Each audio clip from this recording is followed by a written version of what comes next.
Hey guys, this is RamboS, and today I have built a force field. So the force field protects you from any sort of arrows that are fired at you from other players or dispensers. And to test it out, I have set up a dispenser full of arrows, not full, but that should be enough.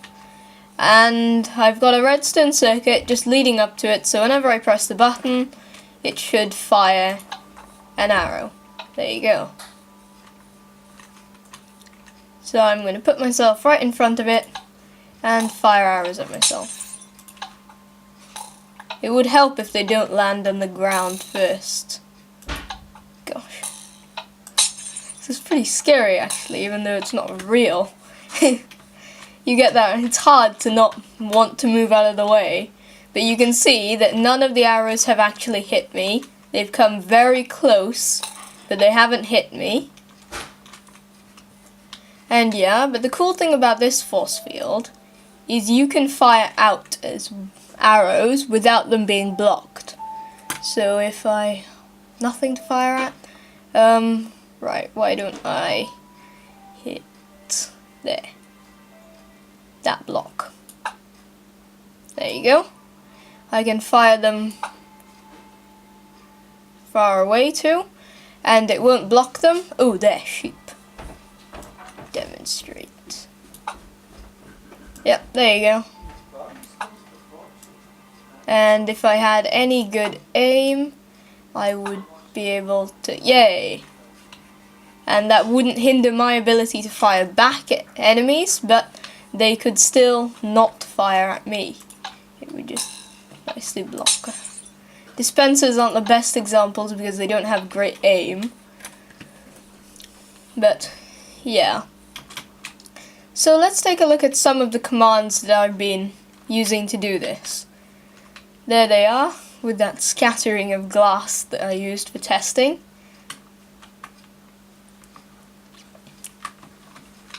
So here, if we take a look at this bit first, it's a very simple set block clock, and you can't really see it, but this redstone block is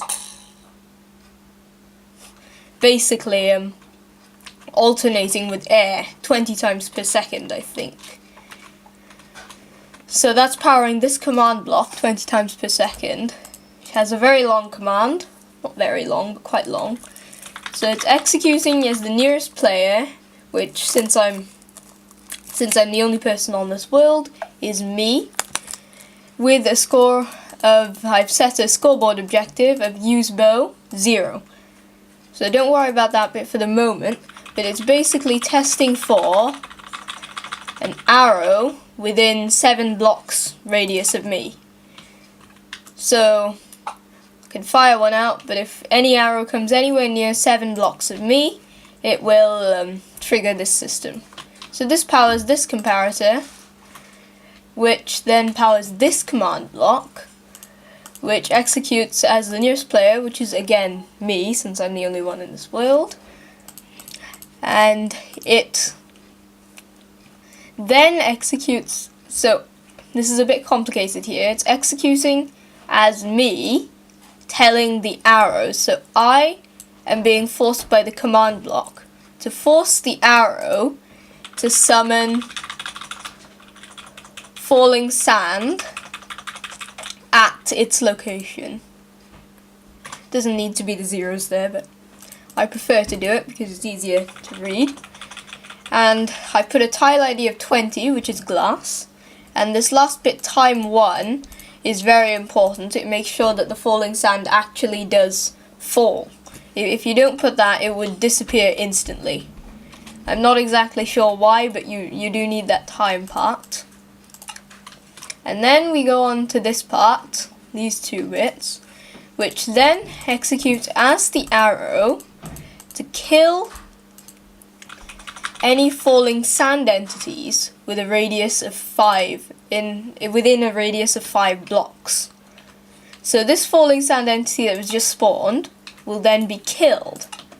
And then the arrow itself would be killed. So from here on, if I just, we'll have to go back over there, won't we? But you saw it from there, that you saw just a flash of falling sand, which was with the tile ID of glass. And what that did was, that was spawned at the location of the arrow, so that stops the arrow as if it's hit an entity. But of course falling sand entities don't take damage, so the arrow won't be used up, but it will stop its trajectory course, and it will be forced to the ground.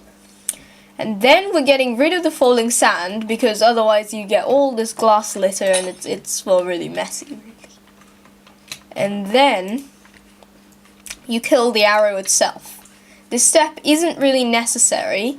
If you, for example, want to collect arrows, then that would be a good idea. If you don't need to kill the arrow, but since we're in creative mode and this is just a demonstration, we may as well kill the arrow.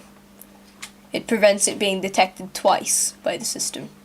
Because even if it's in the floor, if I, for example, fire there, if I come near it, it'll do the same process. But of course it doesn't have time to kill the falling sand because it lands immediately. But going back to this system, this part's quite disconnected, but this is a comparator clock that's powering this command block, which tests for the nearest player with a minimum score of useBow 1. So that means that if I'm using my bow, I immediately get a score of useBow 1. So as soon as I fire this, you'll see these repeaters light up. There you go, you can just see that. There you go. And then this command block, after a few repeated delays, sets the useBow score for me back to 0. So basically, when the useBow score is 1, this command can't run.